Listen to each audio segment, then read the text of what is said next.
Good morning, Brenden Rendo with the Homes in Orlando team, and joined as always by Joseph Dionne of Appli Home Mortgage. This is the Orlando Real Estate Buzz, and this week's been interesting. Jerome Powell opened his mouth. I love when he opened his mouth. And the market's freaked out. I don't think there's going to be anything he could ever say that's not going to freak the market out, though. Yeah. Boy, was he. I got this one clip because it kind of like shows you where the mentality is. I do not politically align with Elizabeth Warren, but boy, did she nail him. Good. What's the Fed released its projections on the state of the economy under your monetary policy plan. According to the Fed's own report, if you continue raising interest rates as you plan, unemployment will be 4.6% by the end of the year, more than a full point higher than it is today. Chair Powell, if you hit your projections, do you know how many people who are currently working, going about their lives, will lose their jobs? I don't have that number in front of me. I will say it's not an intended consequence. But it is, and it's in your report, and that would be about 2 million people who would lose their jobs, people who are working right now, making their mortgages. So, Chair Powell, if you could speak directly to the 2 million hardworking people who have decent jobs today, who you're planning to get fired over the next year, what would you say to them? How would you explain your view that they need to lose their jobs? I would explain to people more broadly that inflation is extremely high and it's hurting the working people of this country badly. All of them, not just 2 million of them, but all of them are suffering under high inflation, and we are taking the only measures we have to bring inflation down. And wow. I don't know if there's any great way that he can say that, but kind of like, hey, why don't you guys just walk out there and we're just going to sacrifice you? Yeah. It's like I was thinking, okay, maybe we should throw a poll today. What would you prefer? To be employed with high inflation or be unemployed with low inflation?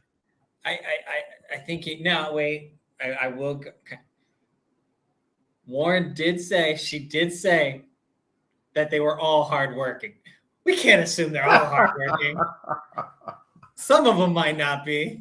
Some of them might not be, but no. But it's such a truth. Like, that's the hard part. Is like and we've been talking about this for months on end for a while. It's like his approach, which is what it is hey, we're going to increase this. We're going to basically, we're going to create higher unemployment because we know that's what it's going to take. He knows. Yep. He knows that's part of his plan. There's no circumventing it. I don't think he owned it the way he probably should have. He should have owned it a lot more. No, I don't think that was the best way. I think if that's your plan, you got to say it with confidence, not like, oh crap, I'm being cornered and I know I'm being cornered and how can I backpedal out of this? But it's tough. Like, the plan for the Fed right now is essentially that, right? It's keep driving it up, make it harder. And we're already, you and I were talking about this.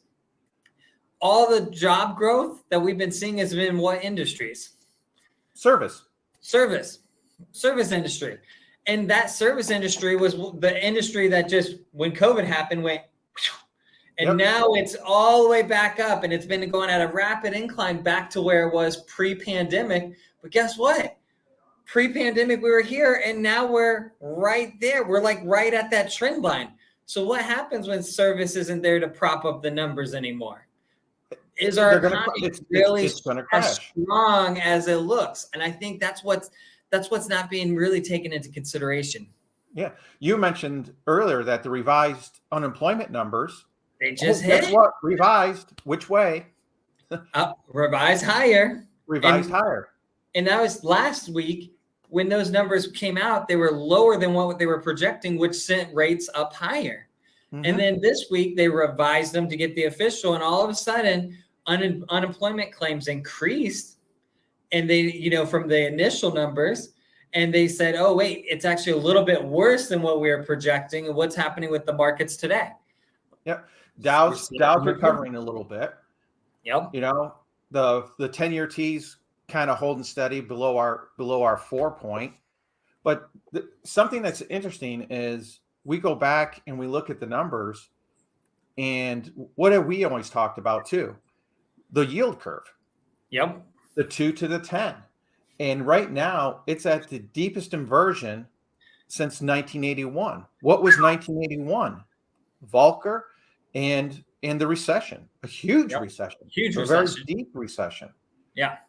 So everything's thrown us. I mean, you look at it right here, as of yesterday, yesterday or 2 days ago, we were sitting at negative 1.03 inverted rate. I mean, right now, I'm actually starting thinking of buying some 1 month T-bills, because you can buy them at $1,000 a piece through the web, through the U.S. Treasury, and you can yield close to 4.7, 4.8%. It's good. That's better than I'm getting at my bank, right? Like any day of the week. So you're looking at that, and that shows. I mean, it's just everything's pointing to a recession, and a big recession. Yeah, and that's the hard part is I want to see some of this, like the Fed slow down a little bit and let everything catch up, because that's it. And that's what they're not doing. They're not pausing and saying, hey, like, we see what's going to happen, but they're like, let's double down. Let's make it happen sooner. And I think what's going to happen is going to be what happened to the soft landing. Yep. There's no soft landing. This is not going to be a soft landing. It's going to be interesting. Like, third, fourth quarter of this year could get really, really difficult. And what if we said that's propping up the housing market and keeping the housing market going? Unemployment rate. Unemployment rate. All of a sudden we get that unemployment rate shooting up. The housing market's going to take that dump. And that's the key, is if it's a small gradual increase, that's okay. Like in that employment. But the problem is it's not going to be small and gradual, most likely. No, it's going to be a snowball effect.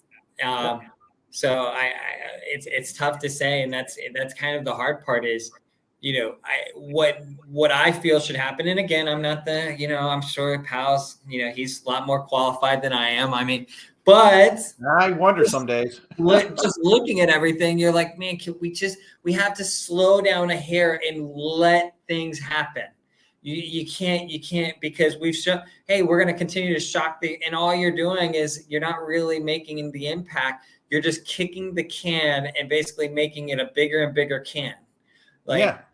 That's all you're doing right now. Like, it'll catch up, but we're just now fully getting everything away from what happened from COVID, which was a once in a generational type thing.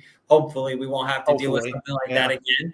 But that impact and everything that materialized from it, we're just now. I mean, I was thinking about it. It's what is it? It's March 9th here in Central Florida. I believe it was March 15th was when we went on to curfew. We're at the 3-year mark since COVID kind of came out. And, in Florida, COVID doesn't really exist anymore. But that's what's pushed everybody to move here, right? Because of that warm weather, right? Warm weather. I can work anywhere I want. And I think that's where we are now, is we're just now out of it. And now it's like, okay, all these things that they're doing to push everything, well, that artificial getting back to where we were pre-pandemic, we're just hitting that. So now is when I think Q3, Q4, that's when we're going to really see all of this policy that's been happening for the last 6 to 9 months is going to come into effect. Yeah. Oh, I agree with you wholeheartedly. It just, everyone's in such a hurry these days that they don't let things play out.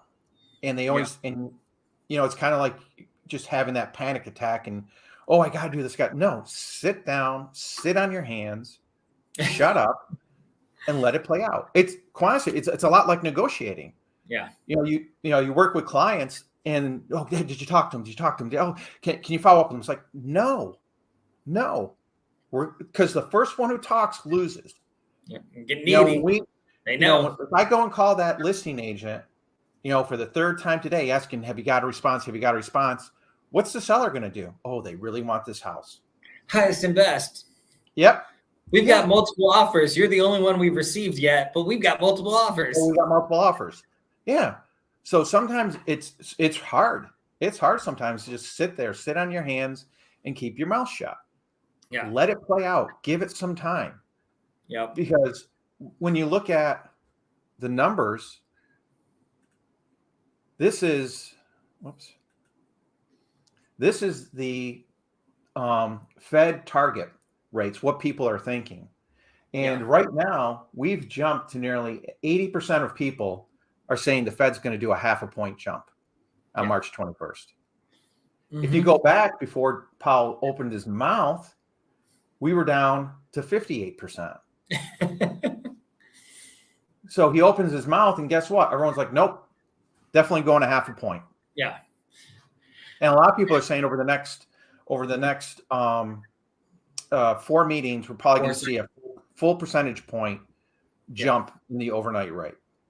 Yeah. That's, I mean, you know, the funny part about it is like, what's better? Let's do a 0.5% this time and then 1/4 and 1/4, or do a quarter all 4 of these meetings. Like, I feel like if you did a quarter all 4 of these meetings, we'd see everything stay neutral, and we wouldn't see those gut punches. And I think that's what's kind of creating some of this volatility too in the marketplace. Is it's like a gut punch every time the Feds do something, because they don't, like, even though we know and we see what they're going, we have confidence. It's like 80% thinks it's going to be a 50, and it's going to be a 50. But the reality is it's still going to suck when it happens. Yeah. Like, and I think that's the hard part, because they priced it in. Yeah. Yep. and we joke, like, sometimes we see some rate improvements, but I've been talking to clients about lately, as I was like, yeah, it's getting priced in, but what's happening now is, like, they're like, hey, it's going to be up here. And then the news hits and we see that rate improvement, and it drops right down like that much, like just barely even noticeable. But the reality is rates probably should have been still here. Yeah. But because of the uncertainty, everybody's going, we got to be up here, and everybody's moving up there. And there's so many different moving pieces right now that it's tough for a client and a consumer. It's like, it's hard. Like, we've been telling everybody, it's like, we're in a lock status. Like, there's no, I've got a client right now where they need an extension. And I was like, seller has to pay. Like, seller didn't do something on their side. We need an extension. Sellers, like, you can't absorb the cost. And they're like, why? And the agent was like, well, can't we just relock? And I said, no, I locked them 30 days ago. If I were to relock, it would cost them like $15,000 for that rate on a 3. Like, I was like, we're extending, and you need to have the seller pay that because they caused the delay. And we're talking, they're expecting a 3-week delay. Oh my gosh. I'm like, that's a big expense, but it's not fair to the buyer to have to incur that. Yeah. I mean, so we go back and we look at the 30-year rates again, here we are, first part of February. Yep. We were back. We actually hit back under 6. Yep. And where are we today? We're sitting at 7, a little above 7. Yep. So if you locked them, at the beginning of February, I locked them they were at a 6.25. That's what I locked them at. Oh my God. Like, it'd be a joke to try to relock and do that fun stuff now. And that's the hard part, is like, I talking to clients right now, sometimes they don't understand it. I'm slowly working to help understand is, if you bought before, like, rates are moving at such a rapid rate that it's not we've got time. Like, no, it's like, we need to lock, and we need to lock it now. We need to make sure we maintain that lock. Like, it's going to be cheaper to pay for extensions than to relock. And I think that's what, we're seeing that. I think we might slow down a little bit, but I don't know. We see another 50 pip. If we, I'm hoping that the numbers for tomorrow, and then we've got core inflation on the 14th, right? On Tuesday? Yeah, Tuesday. Yep. So that should, in theory, we're past a lot of this. We should see inflation tick down again. We need to see inflation tick down. So if we see really it, I think if we see inflation tick down 0.5%, which is that's a big drop. Yeah. If we get lucky, I think we can see a really, really big rebound in the mortgage rate market. But I don't think we're going to see that big. I would love to. I think we're going to see probably a 1/10 or 2/10, which is good, but it's not, but it's not going to be enough to really move the needle in a significant way. But if we get lucky and we see that 0.5%, or bigger, it could be a great, next week can be very awesome for rates. Yep. Yeah. And I think that once that CPI number comes out, I think that really is going to tell you where the Fed's going to go. Oh yeah. Yeah. They're going to do another rate increase. They're definitely going to do another rate increase. I think if it's anywhere within, a 0.25%, it's going to be 50. Even if it's lower, it's going to be 50 bips. Yeah. I think, if it's higher, oh my gosh, I don't even want to think about that number. I don't think it should be higher. It definitely shouldn't based off of what I'm seeing. But if somehow it comes out higher, could be. Yeah. They told us there's going to be pain, and there's definitely going to be pain. I mean, he said the rates are going to be higher for longer. Came right out and said it. Rates will be higher for longer than we had originally anticipated. Yep.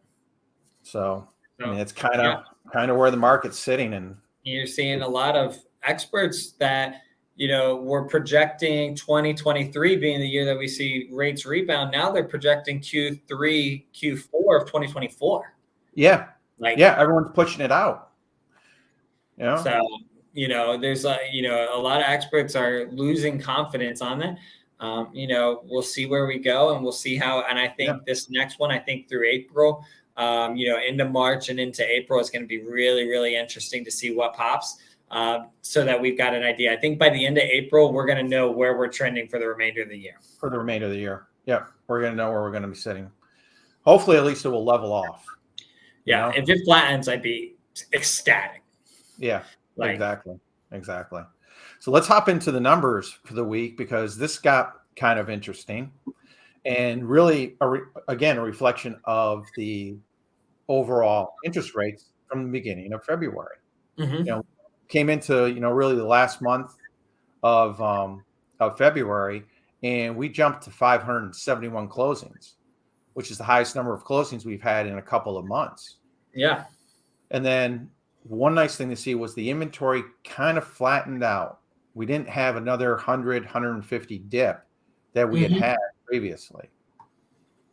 So when you start looking at it, one of the things we always like to take a look at is, what is the original sales price versus the final sales price. Mm-hmm.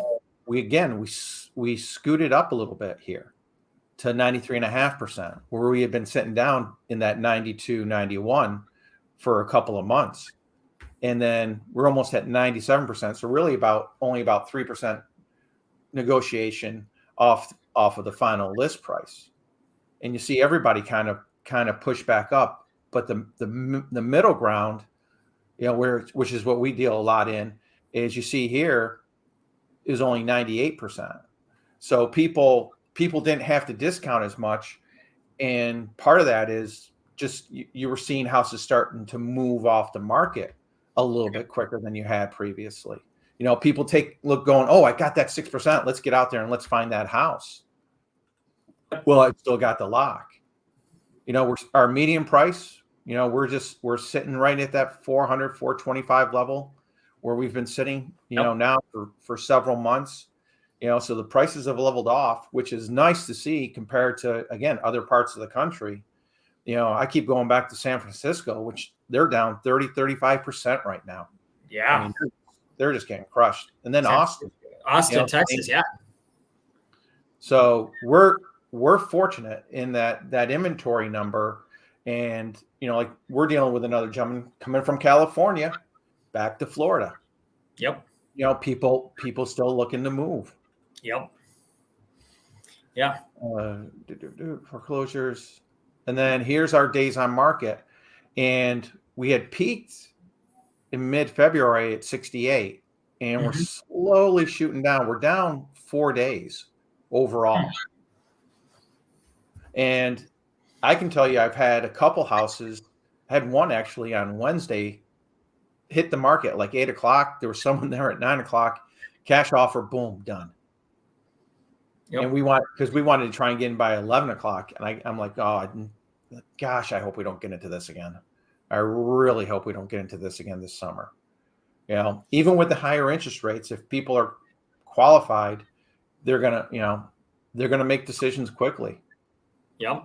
And this was just nice to see is inventory flattened out for this week. Flattened out. Yep.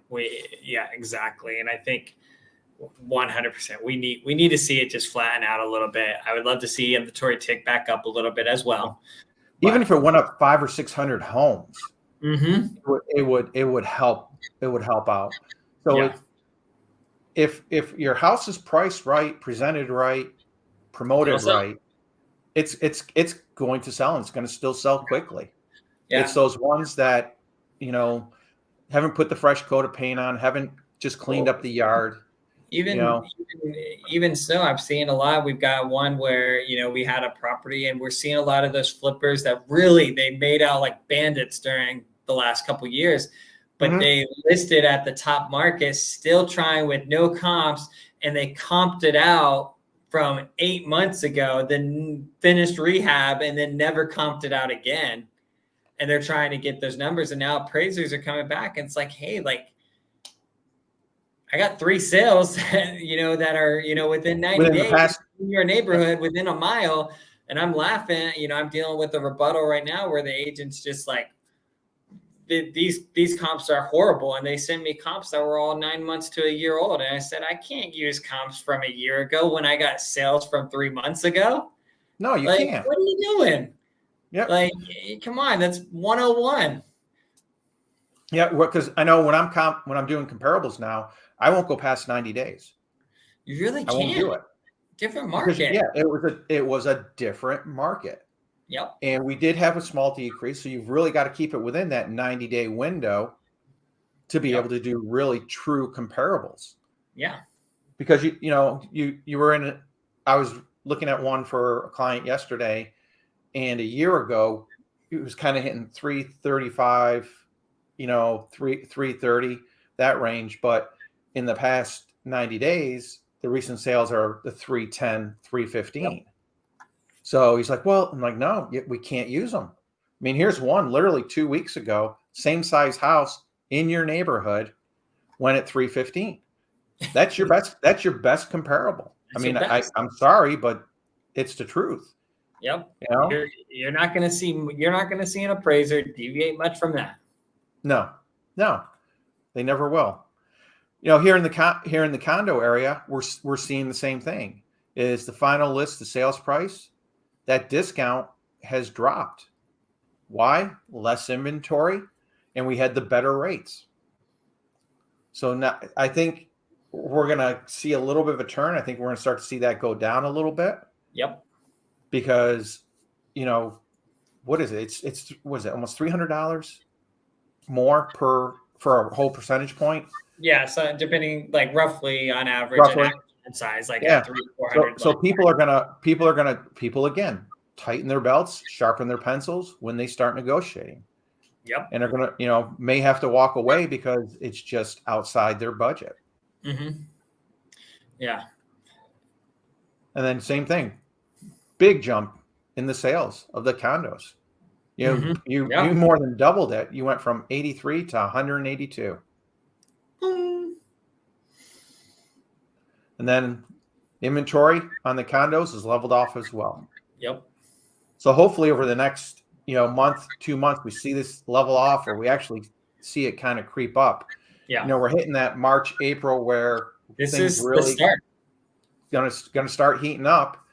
And, but I think a lot of people are going to be sitting there going, I would love to, but can I afford to? What we're dealing with a lot now, and it's kind of interesting, is we've seen a huge tick up of people that are ready to talk. And it's and we're seeing it get busier on our side, but it's kind of like a lot of people are, okay, what does it look like? They want to buy. And it's okay, then they see their price and their price point. And then it's okay, deep breath. do I really need to buy in this market? Do I want to, okay, can I handle that payment? That's a big payment.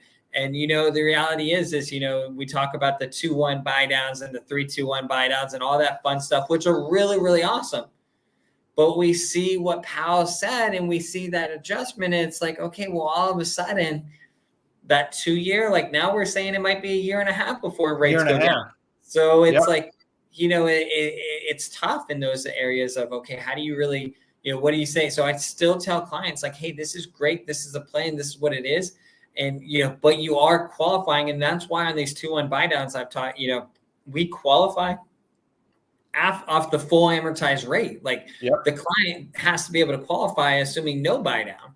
And that's really, really important. And what I've seen is in this increasing rate market too, I've seen underwriters across the board at all these investors start analyzing things that they weren't as much, a year ago or 2 years ago, definitely that they wouldn't. Anytime there's an increasing rate market, they're going to double check and triple check everything. And part of the reason that they're doing, like we just had one where an underwriter caught and they saw, and I say caught, but they saw on the tax bill, usually you send in a tax bill for a property, ad valorem taxes, non-ad valorem, as long as there's numbers in both, they move on. But they noticed there's 100% exemption on one of the 10 different tax rates. So they asked the question, wait, why is there this exemption? And it was, borrower is disabled. Borrower had, like, the seller was disabled, senior citizen, additional exemptions for that. And they said, oh, well, I can't use that tax bill then. So now, like, we went from, almost doubling the tax bill for the client of what for escrows, because the underwriter is like, hey, like, even though there's ad valorem being caught there and being paid there, I know that that's not a valid tax bill. I can tell you for honest, like 2 years ago, there's not an underwriter out there that would have paused and looked at that and said, I can't use that tax bill. Yeah. Oh, very true. Very true. We got an offer in on one right now where it was $832. People that owned it for 25 years. Yeah. And it's like, and we went through with the client. Hey, I got to let you know, next year, even with a homestead, you're going to go from about $832 to about $3,200. Yep. In your tax bill. And she's like, what? I'm like, I want to tell you up front. This is what's going to happen. Here's the millage rate. What's nice is a lot of these counties have the calculators in there. Here, this is what I'm bought it for. If I got a homestead, this is what your new tax bill is going to be. Yep. And let let her mortgage lender know, hey, this is, I just want to make you aware of this up front so we don't run into any problems with an underwriter. Yeah.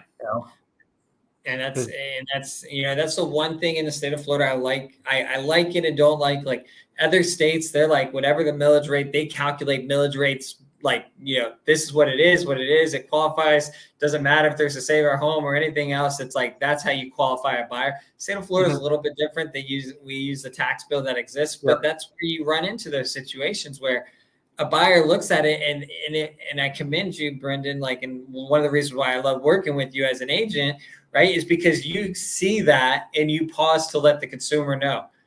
Thanks. There's not a lot of agents that do that piece, right? Like that sits there and says, hey, or there's agents that, I've talked to clients and they're maybe not agents I regularly work with, but I got the client a different way. And the agent will get mad and will be like, why did you tell the client their tax bill is going to go up? And I said, look, like, because it's my duty. Like, I got to let them know that this is artificially low. And I get that the payment today is way down here and enjoy it for the next year, but it's not going to be way down there once it gets, reassessed.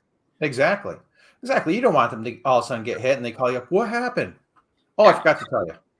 Oh, what happened? Now they're short their escrow account by $3,000 or $4,000. Yeah. So not only does their tax bill, their mortgage payment go up to make up for the fact that it's higher, but now they have a shortage, so it goes up even more than what it would have. Exactly. And there's been a lot of clients like that change. Like, I'll say that most clients aren't buying it with their debt to income ratio at a 31 or a 33 back in.